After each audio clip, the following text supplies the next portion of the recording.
بسم اللہ الرحمن الرحیم الرحمن علم القرآن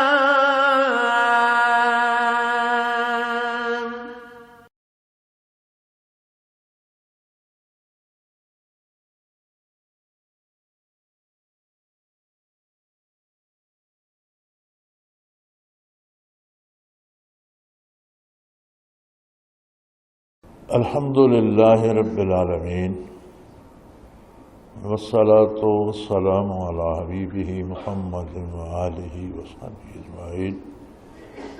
اعوذ باللہ من الشیطان الرجیم، بسم اللہ الرحمن الرحیم۔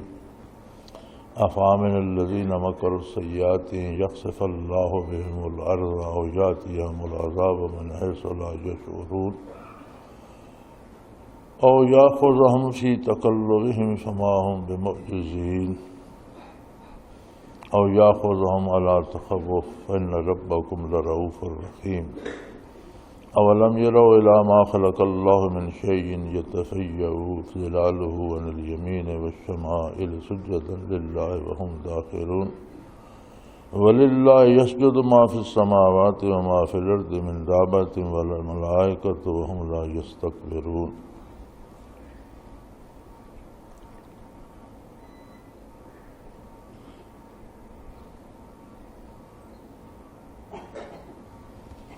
یخافون ربهم من فوقهم ویفعلون ما یؤمرون۔ اللہم سبحانک لا علم لنا الا ما علمتنا انک انت العلیم الحکیم۔ مولایا صلی وسلم دائما ابدا علی حبیبک خیر الخلق کلہم۔ افامن الذین مکروا السیئات ان یخسف اللہ بہم الارض او یاتیہم العذاب من حیث لا یشعرون۔ یہ لوگ جو الٹی تدبیریں سوچتے رہتے ہیں اور دین حق کے خلاف کوشاں رہتے ہیں، خود گمراہ ہیں، دوسروں کو گمراہ کرنے کی کوشش کرتے رہتے ہیں، کیا یہ تب ایمان لائیں گے جب اللہ کریم نے انہیں زمین سمیت کہیں دھنسا دیا؟ یعنی کیا یہ اس انتظار میں ہے کہ عذاب الہی آئے تو ایمان لائیں؟ جب عذاب آئے گا تو ایمان لانے کی فرصت کہاں ہوگی؟ یہ تو جہالت ہے کہ کوئی اس انتظار میں رہے کہ عذاب آئے گا تو پھر مانیں گے، جب عذاب آئے گا تو تباہ ہو جاؤ گے، پھر ماننے کی فرصت کہاں ہوگی؟ اور اللہ قادر ہے کہ ہنستے بستے شہروں کو زمین میں دھنسا دے، یا کوئی ایسا عذاب بھیج دے من حیث لا یشعرون جو ان کے گمان میں بھی نہ ہو، اس طرح کی کوئی مصیبت ڈال دے، چونکہ کفر کا انجام تباہی ہے اور اس کا اظہار دنیا میں بھی ہوتا رہتا ہے۔ آج کے مہذب اور بڑے ترقی یافتہ اور سائنسی اعتبار سے بہت آگے نکل گئے دور میں بھی آفات سماوی کو، یہ قدرتی مصیبتوں کو روکا تو نہیں جا سکتا۔ اب بھی جن کو اپنی ترقی کا بڑا دعویٰ ہے وہ نہ زلزلوں کو روک سکتے ہیں، نہ بارشوں کو روک سکتے ہیں، وہی اسباب جو زندگی کے ہوتے ہیں وہ موت کا سبب بن جاتے ہیں، تو اسے تمہاری سائنس کی ترقی روک تو نہیں سکتی۔ او یاخذہم فی تقلبہم فما ہم بمعجزین، چلتے پھرتے ہنستے بستے جاگتے کھیلتے کودتے انسانوں کو اگر تباہ کر دے تو کیا وہ اس تباہی کو روک سکتے ہیں؟ ہرگز۔ او یاخذہم علی تخوف، یا اللہ ان پر کسی قسم کا خوف مسلط کر دے، دشمن کا خوف، جنگ کا خوف، کسی انہونی بیماری کا خوف۔ کتنی ایسی عجیب و غریب بیماریاں ہیں جن کا کوئی تدارک نہیں کر سکتا اور جن سے ہر بندہ ڈر رہا ہوتا ہے، اور یہ سب اس لیے ہوتا ہے کہ کسی نہ کسی طرح یہ اللہ کے حضور توبہ کر لیں اور واپس آ جائیں، اور اگر کسی وجہ سے ڈر کر بھی توبہ کر رہے ہیں تو اللہ کو بڑی شفقت والا اور بڑا مہربان، بڑا رحم کرنے والا پائیں گے۔ حالانکہ چاہیے تو یہ تھا کہ لوگ تفکر کرتے، تحقیق کرتے، سوچتے اور سوچ سمجھ کر توبہ کرتے تو وہ قبول کی جاتی، لیکن اللہ کا کرم یہ ہے کہ فرمایا اگر ڈر کر بھی توبہ کر لیں تو ان کی توبہ قبول ہو جائے گی اور رحمت الہی کو پا لیں۔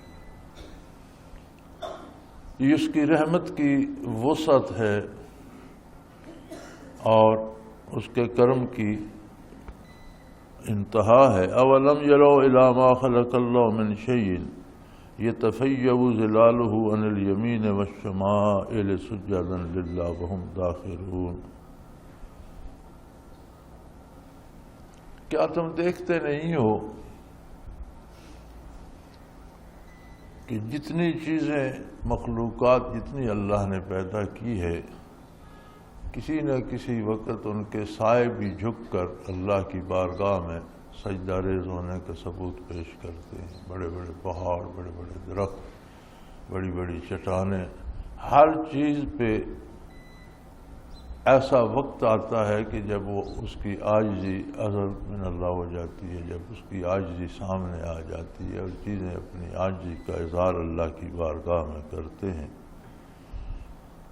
اور سب اس کے سامنے بے بس ہیں۔ وہ جسے جیسا چاہتا ہے اس طرح رکھتا ہے، کوئی اپنی مرضی سے اپنے آپ کو قائم نہیں رکھ سکتا۔ وَلِلَّهِ يَسْجُدُ مَا فِي السَّمَاوَاتِ وَمَا فِي الْأَرْضِ مِن دَابَّةٍ وَالْمَلَائِكَةُ هُمْ لَا يَسْتَكْبِرُونَ۔ اور اللہ کریم کے سامنے جو کچھ آسمانوں میں ہے وہ بھی سجدہ کرتا ہے اور جو کچھ زمینوں میں ہے، خواہ کوئی جاندار بھی ہے، سب اس کے حکم کے سامنے سر تسلیم خم کرتے ہیں اور کسی میں اکڑنے کی گنجائش نہیں ہے، کسی میں یہ جرت نہیں ہے کہ وہ اللہ کریم کے حکم کے سامنے اکڑ جائے اور اسے تسلیم نہ کرے۔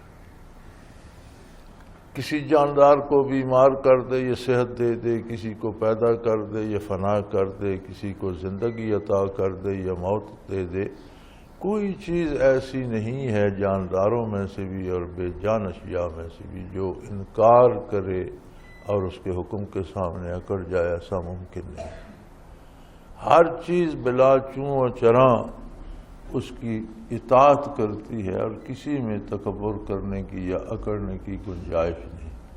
جب شجر و حجر، درخت اور پہاڑ، دریا اور ندیاں، ہر چیز اس کے حکم کی اطاعت کرتی ہیں تو انسان کو کیا ہوا جسے اس نے اتنا بہترین شرف بخشا، شعور بخشا، تو وہ اس انسانی شعور کو چھوڑ کر جانوروں سے بھی بدتر کیوں ہو جاتا ہے، یہ بے جان اشیاء سے بھی بدتر کیوں ہو جاتا ہے؟ یخافون ربهم من فوقہم، وہ اپنے اس پروردگار سے ڈرتی ہے ہر چیز جو ان سے بالا دست ہے، جس کا حکم ان پر نافذ ہوتا ہے، جس کا حکم ان پر چلتا ہے، اور کسی بھی چیز کی پوری زندگی کا تجزیہ کر لیں وہ اسی طرح رہتی ہے جس طرح اللہ اسے رکھنا چاہتا ہے۔ یفعلون ما یؤمرون، وہی کرتے ہیں جس کا حکم اللہ کی طرف سے دیا جاتا ہے۔ انسان کے علاوہ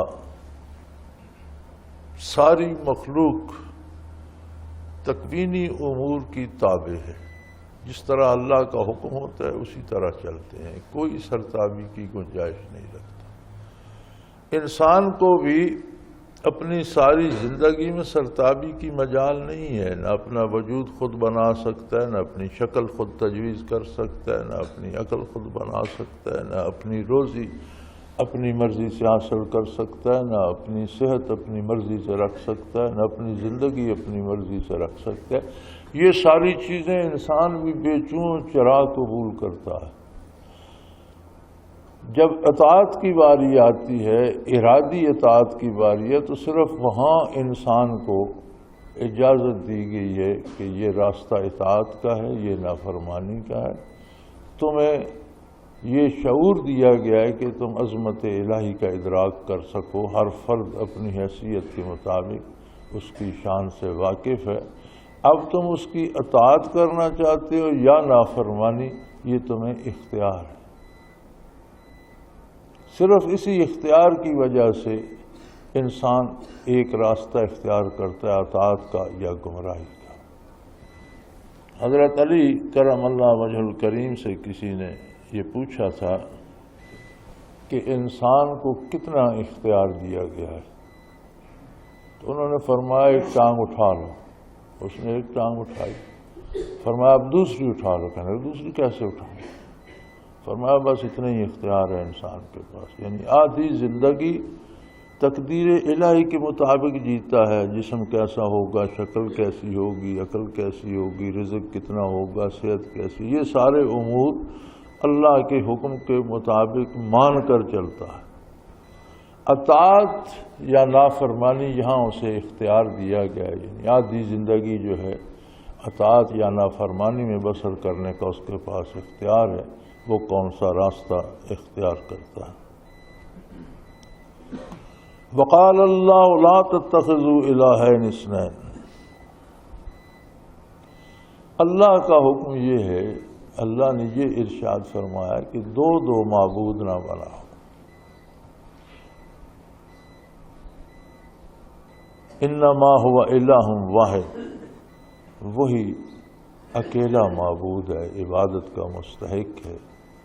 تمام نعمتیں، تمام راحتیں اسی ایک کی طرف سے عطا ہوتی ہیں، اور یہی عقیدہ ہونا چاہیے، اور اللہ ہی سے ہمہ وقت اسی ذات عظیم سے ڈرنا چاہیے، اس کی ناراضگی سے ڈرنا چاہیے، اس کی ناپسند کے قریب نہیں جانا چاہیے۔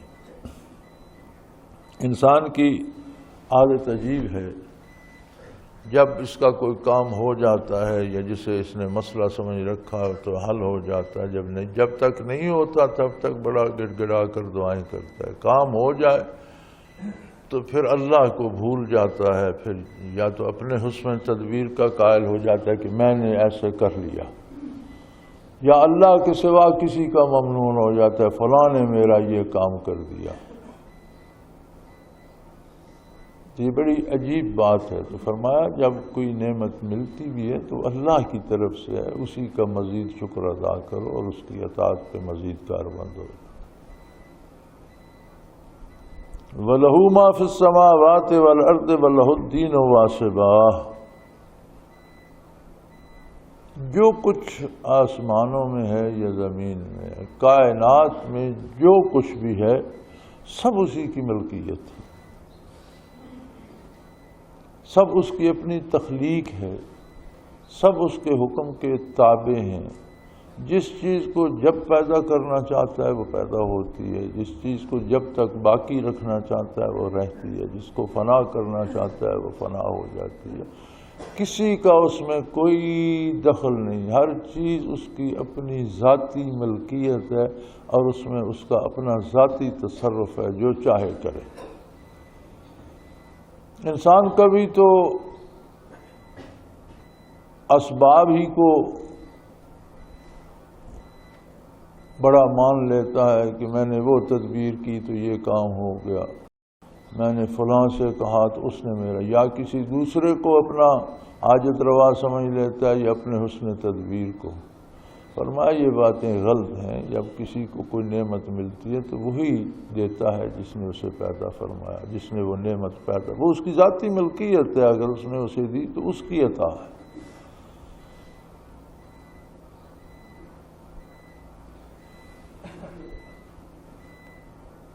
افغیر اللہ تتقون، انسان ہو کر اللہ سے نہیں ڈرتے اور مخلوق سے ڈرتے ہو، کمال بات۔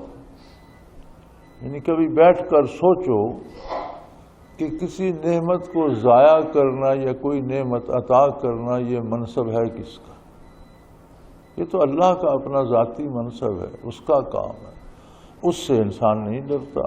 اور دوسروں سے، کبھی کسی حکمران سے، کبھی کسی بڑے سے، کبھی کسی اور سے، کبھی کسی سبب سے، دوسری چیزوں سے ڈرتا رہتا ہے، یہ نہ ہو جائے، وہ نہ ہو جائے۔ وَمَا بِكُم مِّن نِّعْمَةٍ فَمِنَ اللَّهِ، کوئی نعمت، زندگی ہے، علم ہے، دولت ہے، نیکی ہے، اچھائی ہے، کوئی بھی نعمت جو تمہارے پاس ہے وہ اللہ کی عطا ہے۔ گھر ہے، باہر ہے، اولاد ہے، جائیداد ہے، بڑائی ہے، عظمت ہے، حکومت ہے، کوئی نعمت جو کسی کے پاس ہے وہ محض اللہ کی عطا ہے۔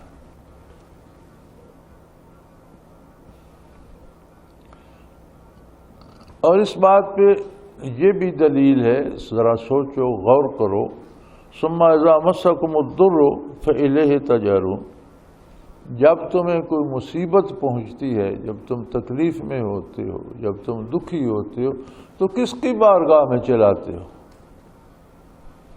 جب پریشانی آ جاتی ہے یا دکھ میں ہوتے ہو یا تکلیف میں ہوتے ہو تو پھر کس کو پکارتے ہو، کس کی بارگاہ میں گڑ گڑاتے ہو، کس سے امید رکھتے ہو کہ مصیبت دور کرے گا؟ تو جب نعمت ملتی ہے تو پھر اس کا شکر ادا کیوں نہیں کرتے؟ پھر دوسروں کی طرف چل پڑتے ہو کہ اس نے میرا یہ کام کر دیا، اس نے مجھے یہ دے دیا، وہاں سے مجھے یہ مل گیا، یا میری اپنی لیاقت تھی یا عقل مندی تھی کہ میں نے یہ کام کر لیا۔ فرمایا جب نعمت ملتی ہے اس وقت بھی اسی کو یاد کرو جس کو مصیبت میں پکارتے، یہ بھی اسی کا احسان ہے کہ اس نے عطا فرمائی۔ ثم اذا کشف الضر عنکم اذا فریق منکم بربہم یشرکون، اور جب وہ مصیبت دور ہو جاتی ہے، اللہ کریم دور فرما دیتے ہیں، تو پھر بہت سے لوگ ایسے ہیں جو اس کے عظمت کے قائل نہیں ہوتے بلکہ اس کے ساتھ دوسروں کو شریک کرنے لگتے ہیں، یعنی فلاں نے میری مصیبت دور کر دی، فلاں دوست میرے کام آیا، فلاں افسر نے میرا کام کر دیا، پھر دوسروں کے شکر گزار ہوتے ہیں یا اسباب کے قائل ہو جاتے ہیں کہ اس سبب سے ہو گیا۔ سبب بجائے خود کچھ نہیں ہوتا، سبب بھی مخلوق ہے اللہ کی اور اس میں تاثیر بھی وہی پیدا کرتا ہے۔ لِيَكْفُرُوا بِمَا آتَيْنَاهُمْ، اور یہ رویہ تو اللہ کی عطا کردہ نعمتوں کی ناشکری ہے، یعنی اللہ کریم عطا فرمایا تم شکر گزار دوسروں کے ہوتے رہو، تو یہ تو اللہ کی بہت بڑی ناشکری ہے۔ فَتَمَتَّعُوا فَسَوْفَ تَعْلَمُونَ، سو فائدہ اٹھا لو، موج کر لو، 4 دن زندگی تمہیں مہلت دی گئی ہے، جب تک حیات مستعار ہے اور اللہ کی گرفت نہیں آتی تو موج کر لو۔ تمہیں جب اللہ نے اختیار دیا ہے تو وہ تمہارے کردار کو دیکھ رہا ہے، لیکن تمہارے پاس بڑا تھوڑا سا وقت ہے، محدود سا وقت ہے، اس میں جو کرنا ہے کر لو، عنقریب تم کو اس کا انجام معلوم ہو جائے گا، بہت جلد ہر چیز سامنے آ جائے گی اور تمہیں پتہ چل جائے گا کہ کس کام کا انجام کیا ہوا۔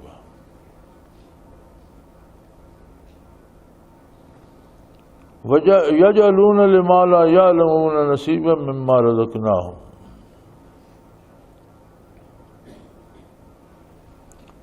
فرمایا معبودان باطلہ کے لیے خرچ بھی کرتے ہیں،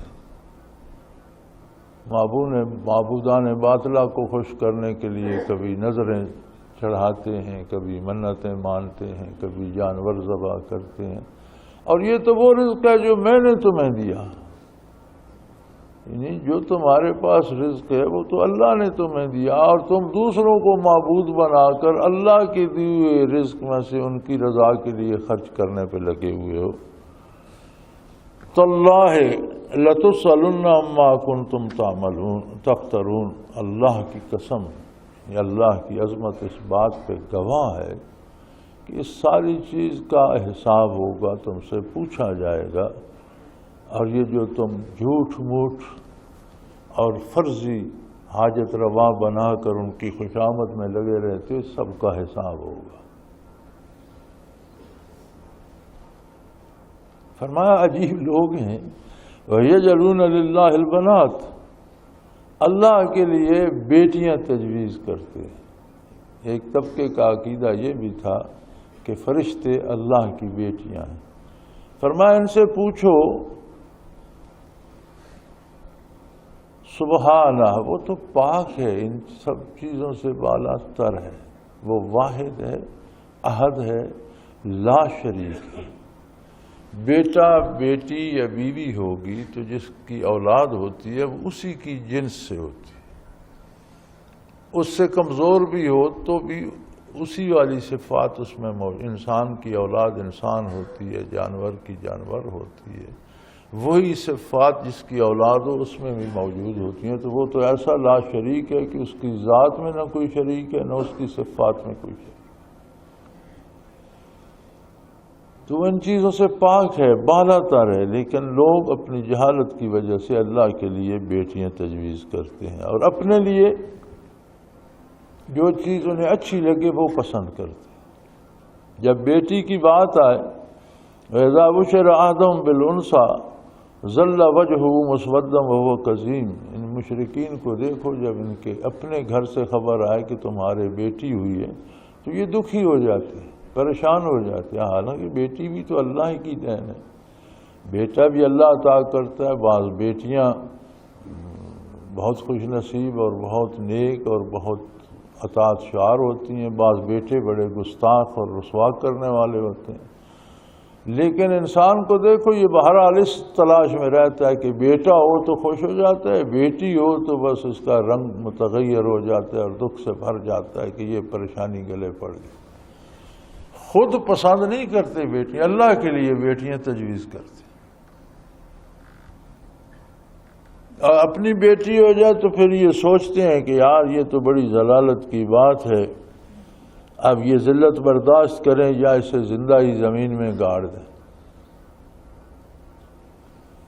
کیونکہ عرب اس بات سے بھی یار کرتے تھے کہ بیٹی ہو پھر وہ ہم کسی کو بیاہ کر دیں اور وہ پھر ہمارا داماد بنے اور اس کی اولاد ہو تو یہ تو ہماری شان کے خلاف ہے، کوئی ہماری بیٹی کا خاوند کہلائے تو وہ بیٹیوں کو زندہ زمین میں گاڑ دیتے تھے۔ تو فرمایا تمہیں تو بیٹی سے اتنا دکھ ہوتا ہے کہ تم یہ سوچنے لگ جاتے ہو کہ اب یہ ہو گئی تو یہ ذلت برداشت، بیٹی کا باپ ہونے کی ذلت برداشت کریں یا اسے زمین میں گاڑ دیں۔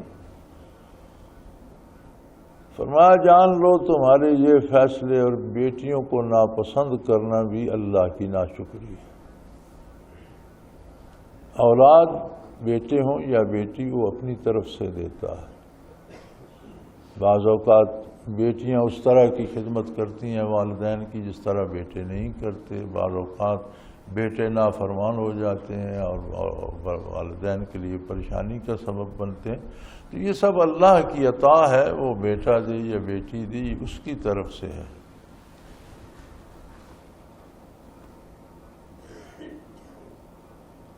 لِلَّذِينَ لَا يُؤْمِنُونَ بِالْآخِرَةِ مَثَلُ السَّوْءِ، جو لوگ آخرت پر یقین نہیں رکھتے یہ سارے کام وہی کرتے ہیں جو سمجھتے ہیں سب کچھ یہیں دنیا میں ہے، یہاں شہرت ہو جائے، یہاں دولت مل جائے، یہاں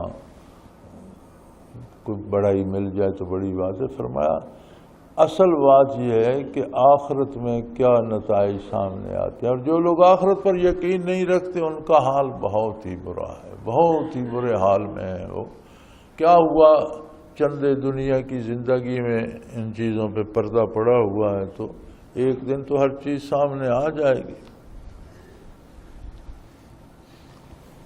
وَلِلَّهِ الْمَثَلُ الْأَعْلَىٰ، اور تمام اعلیٰ اوصاف صرف اللہ کے لیے، تمام کمالات اسی کی شان ہے، اسی کی ذات کو زیبا ہے۔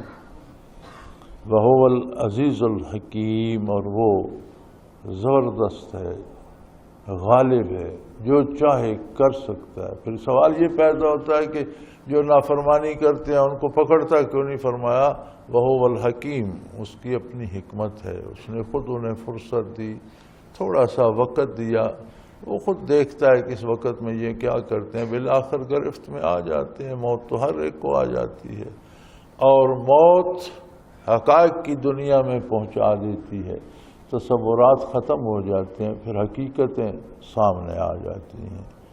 وآخر دعوانا ان الحمد للہ رب العالمین۔